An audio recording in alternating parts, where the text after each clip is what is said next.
Hey everybody, it's your old friend Zeke, and I'm here today to talk about James Madison. That's right, James Madison. Just a few points about him. I'm not going to make this real long, but he is somebody to remember, that's for sure. So let me tell you a few things about him to begin with, and then we'll dissect it a little bit if you want what I say here. All right, so he was born in Orange County, Virginia, in 1751. 1751 on his daddy's plantation called Montpelier. Now, Montpelier wasn't just his daddy's plantation, it was his grandpa's plantation. That's right. It's been there for a long time, about 2,600 acres. And they were growing all kinds of things there. Eventually, they would have an ironworks there and a few other things. It's a real neat place there. It's a real cool place, right? I've been friends with Jimmy. Well, that's what we call him. We call him Jimmy. So that's his nickname. I bet y'all didn't know that. I've been friends with Jimmy for, well, quite some time now.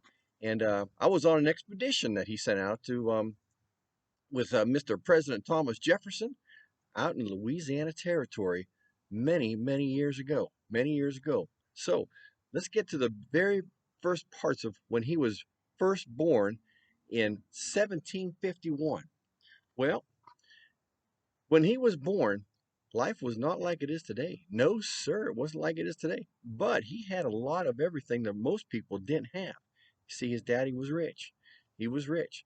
And he had the opportunity at 18 years old to go to college way up in a place called New Jersey. Way up in a place called New Jersey. Actually, it was the New Jersey college that he went to. Today, they call that place Princeton. They call it Princeton today. Very smart man. Jimmy is very smart. Very smart. Now, after graduation, he took a real interest in the relationship that we had between the British. Hmm. You know, there was something going to happen around the time that he was graduating. It was called the Revolutionary War. Revolutionary War. Now, he was barely 20 some years old. This Revolutionary War would happen, but I'm not going to go in that whole mess because that's a whole nother topic, and I want to save this just for James Madison. All right. Now, whew, I got that off my chest. Let's go here. When Madison was growing up and uh, getting interested in all kinds of political things, what about his private life? That's the kind of stuff I know y'all want to hear about. You want to hear about his private life. Did he ever get married? Well, yeah, he was engaged at one time to a young lady, and she broke off the engagement. You see, Jimmy's not too forward on things, and he wasn't too much of a person that was outside of himself, so kind of dull, put it that way. Put it that a lot of book sense, a lot of book sense, and she broke off the engagement. And I don't know what the reason was, and I never asked him, but come about he met somebody else at a party. Her name was Dolly Todd. Dolly Todd. Dolly Payne Todd, you want to call her Dolly Payne Todd. And Dolly Payne Todd was born in 1768. So she was a little bit younger than James was, just a little bit. She was uh, a young lady that had married, and her husband had died, and so she was a widower. She was a widower. Now, she also belonged to this religious group called the Quakers. They were pretty straightforward. Now, James wasn't a Quaker, and her daddy really didn't like the idea of her being with somebody that wasn't just like them. But Dolly, you got to know Dolly, she was her own person. She was her own person, and she was bound and determined. She liked James Madison. She did. Now, he proposed to her after just seeing her a few times. She said no. She said she just wasn't ready yet. It kind of crushed him a little bit. But it wasn't all over yet. Wasn't over yet. Oh, no. Because his friends kept them in touch with each other, kept them in touch, and he wrote letters back and forth to Dolly. Sure enough, them two were going to get hitched. Oh, yeah, they were going to get hitched. And so they did. He was 43 years old. He was 43. She was 26. Now, I know you're saying that's quite an age difference, Zeke. That's a big age difference. Hey, love doesn't know no age, does it? Whatever he was, she was the opposite. So he liked books and he liked things about politics. She liked books, but different kinds of books. And she wasn't real crazy about politics. He was kind of boorish and bookish. She was kind of happy, and she was always looking for a party to be at because she was the life of the party. She was a fun person to be around. And she made you feel welcome no matter who you were, even old Zeke here. She was just a real nice person. I remember Dolly quite fondly now. Now, when they got married, she did have a young son, John, and he adopted that boy. He adopted that boy and raised that boy as his own. Them two never did have a child together. And they were married for 41 years. 41 years. Can you imagine that? They had a great life together. They went through a lot of things together. And she stood by his side, and he stood by her side the whole way through. That's how you do it right, folks. That's how you do it right. All right. Now, through the years, he had a friendship with somebody named Thomas Jefferson. Thomas Jefferson. Yeah, they became real good friends. So while they were working, and we go back into politics a little bit because that was his life, while they were working on the Constitutional Convention, in the Constitutional Convention, James Madison was at the convention. Thomas Jefferson was in France. But they were writing letters back and forth. They were writing letters back and forth, and they were sending books back and forth. Wow, they were some good buddies. They thought a lot alike and they acted a lot alike. They really did. But two peas in a pod. Now he was about 8 years younger than Thomas Jefferson. They were still real good friends. They were real good friends. Now, let me tell you just a little bit about these two. All right, before we go any farther, just a little bit about these two, Thomas Jefferson and James Madison. Now, when Thomas Jefferson would become president of the United States, president of the United States, he would appoint James Madison as his Secretary of State, and he was Secretary of State from 1801 to 1809. 1801 to 1809. So what happened between all that time when he first was born, 1751, 1801? Oh man, a whole lifetime of things happened. Well, of course, he married his sweetheart, Dolly, in let me think here now, 94, I believe it was, 1794. That's right. Um, they were rarely ever apart. That's a big part of his life. 1794. Was the Revolutionary War over? Oh, yes, it was. It was. And what about the Constitutional Convention? Was it over? Yes, it was. So let's go back to that Constitutional Convention just for a second. He was known as the father of the Constitution. Did you know that? He was known as the father of the Constitution because of this now, he came to that convention with a plan. He called it the Virginia Plan. Virginia Plan was like the Constitution, already done, folks, already done. But he didn't let the cat out of the bag right away. He let everybody discuss things. Then he pulled out the Virginia Plan. Edmund Randolph, who was the governor of Virginia, got to read it for him because James was a little bit shy. You see, he wasn't the biggest man in the room. Matter of fact, he probably was the smallest man in the room. So here's a little fact for you. He wasn't as tall as cousin Zeke is. He was only 5'4". And I have to say, he didn't weigh as much as me either. Only 100 pounds. 5'4", 100 pounds. Wow. He was probably the smallest president there ever will be. Well, we'll see. We'll see. But he was small, but it didn't matter because he was big up here. Oh yeah, he had a lot more brains than most people have, and I know a lot more than cousin Zeke has. But we still got along anyway. He was still a good man, and he knows I was a good man. So, known as the father of the Constitution, did they all accept his plan? Well, no, they didn't. No, and everybody didn't accept his plan. And he was upset about it. Oh, I can remember little Jimmy getting all upset about this. But somebody came up with a plan called the New Jersey Plan. And these two plans kind of had to come together. So what did they do? They compromised. They compromised. There's a good word for you for today. Compromise. They both saw that they could give up a little and still gain a little. And folks, that's how we got our Constitution, by compromising. They gave up a little and gave a little, and we got a Constitution that we have rights, we have a government that will work for us. Yes, we do. And we must stick to that because it is the foundation of our government is the Constitution. All right, I'm not getting political. I'm going on. James Madison. We're still talking about James Madison here. All right. So what about after that? Now he married Dolly. Uh, when Thomas Jefferson became president, he became the Secretary of State, and he helped him.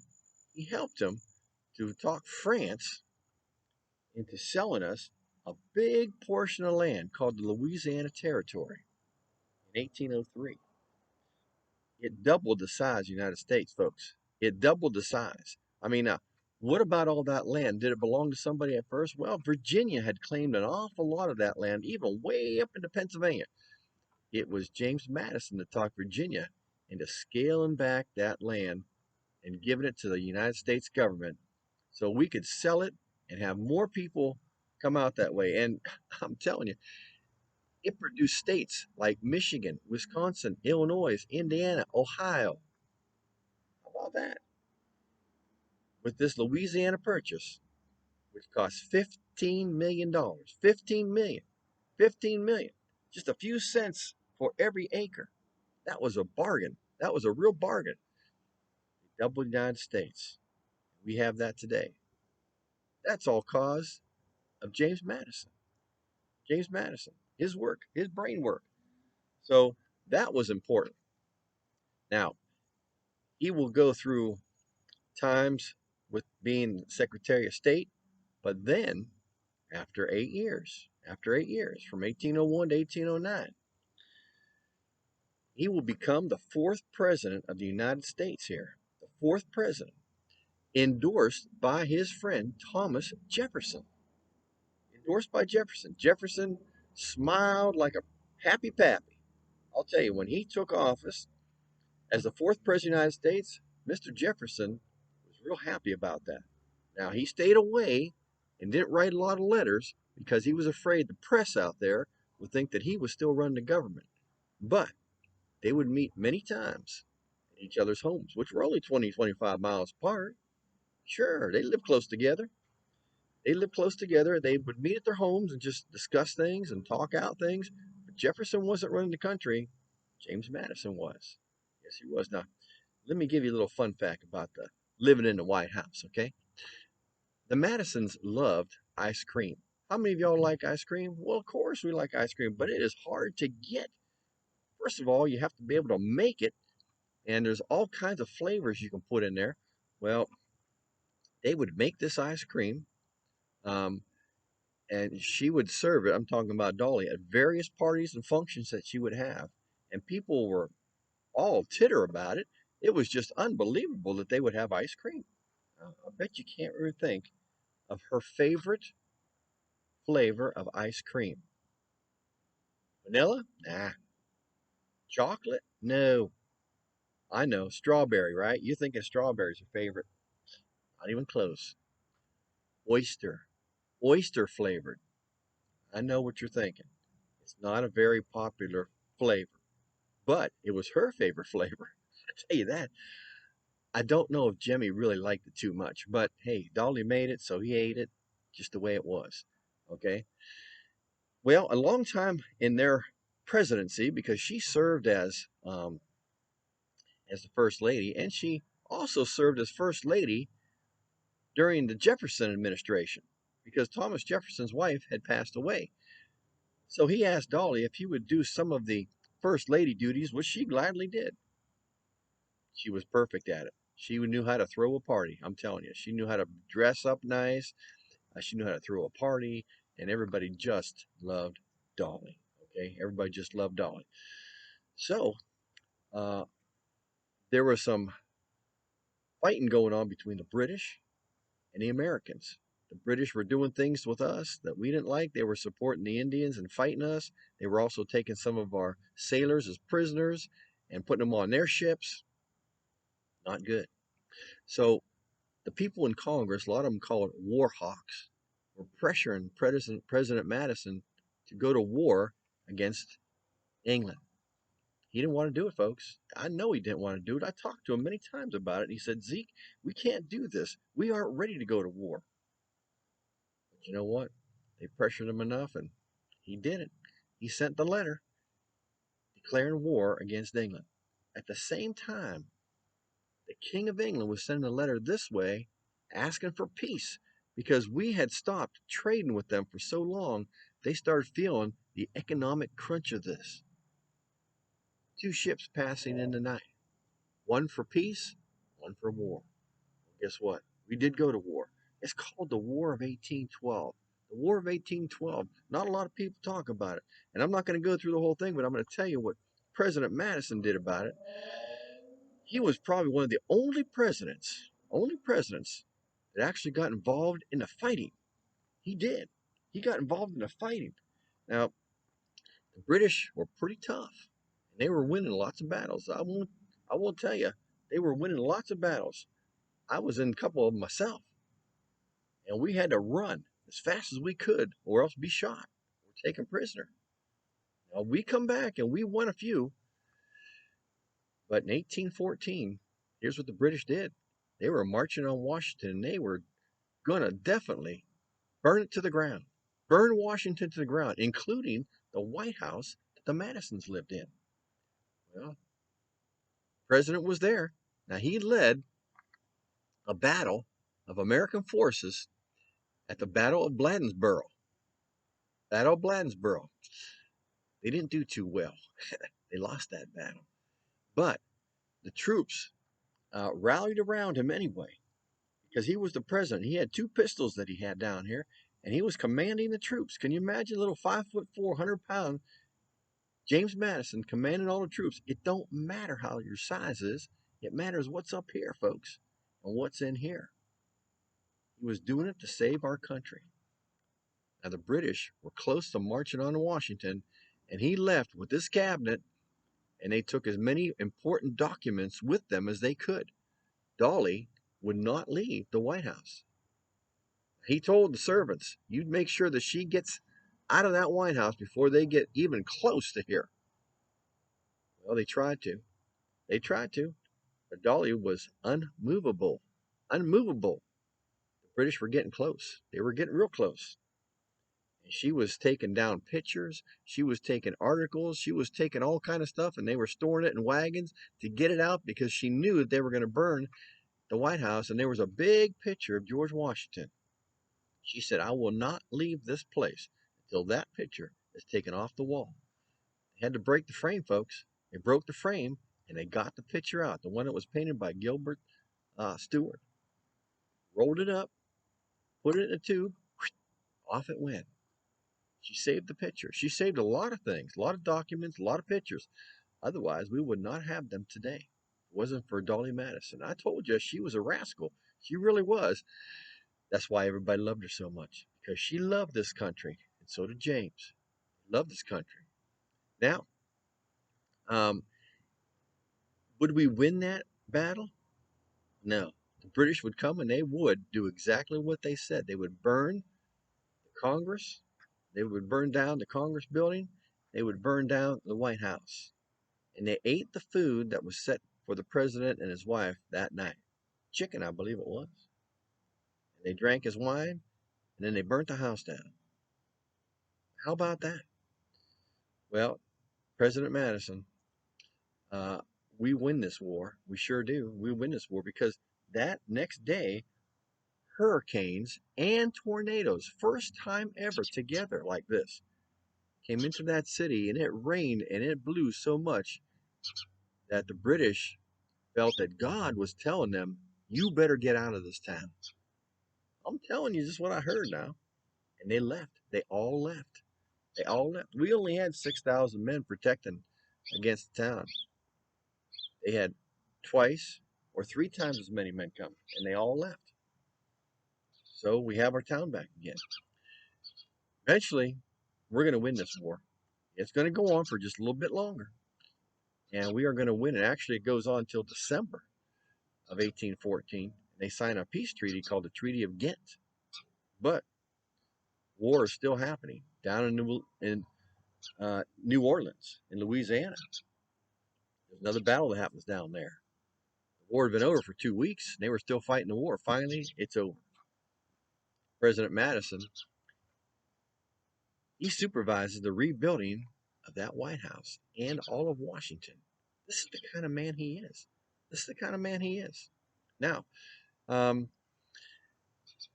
there are many things that are named after him. Madison, Wisconsin, named after James Madison. Madison Square Garden, that's in New York, is named after Mr. Madison. He left a lot of his books and a lot of his things to the Library of Congress. Library of Congress. He left a lot of his things to the Library of Congress before he died. Um, Let me think. What else was named after him? Well, a lot of streets are named after him. A lot of counties are named after him. Madison County. Uh, People remember James Madison in a lot of different ways. They sure do. Now, he would die uh, of natural causes. They believe he died of a heart attack, and that's what we were told, that he died of a heart attack in 1836. 1836, June 28th, I believe it was. 1836, at his home in Montpelier. Now, he wasn't president no more. No, after he stopped being president, he was just a regular citizen like anybody else. And they had built a foundry in front of his house there. They had built a kitchen over by his house there. I mean, his house was really, his place was a working plantation. It really was. Um, they did good for the country. He really did good for the country. I believe his last words were, "I always talk better when I'm lying down. I always talk better when I'm lying down." He was the last surviving signer of the Constitution of this here United States. He was the last surviving member. When he died, they were all gone. They were all gone. Now he's buried there in a family plot in Montpelier, and you can go and visit him. The house is open to the public. Everybody can go in and see. Now his house, once Dolly passed away, was sold out of the family, and now some people had bought it and give it back to the people of this here United States. So that's a little bit about James Madison. I'm not going to go any further because I'm already at about 22, 23 minutes, and I think that's probably enough. But there's a lot of more things that you can find out about James Madison. There's lots of books that you can read on him, lots of papers you can read on him. So I encourage you to find out more about James Madison, the fourth president of the United States. Good friend of old Zeke's here. Yes, sir, I sure do miss him, and I sure do miss Dolly, and she was a good cook, I'm going to say that. I'd like to end this and thank Charlotte for asking the question about James Madison. So, Charlotte, thank you. And as I always try to end, I want you to thank somebody for being your friend today. You know, we got a lot of hate in this world, but we need a lot of love in this world. So I want you to tell somebody that you love them today.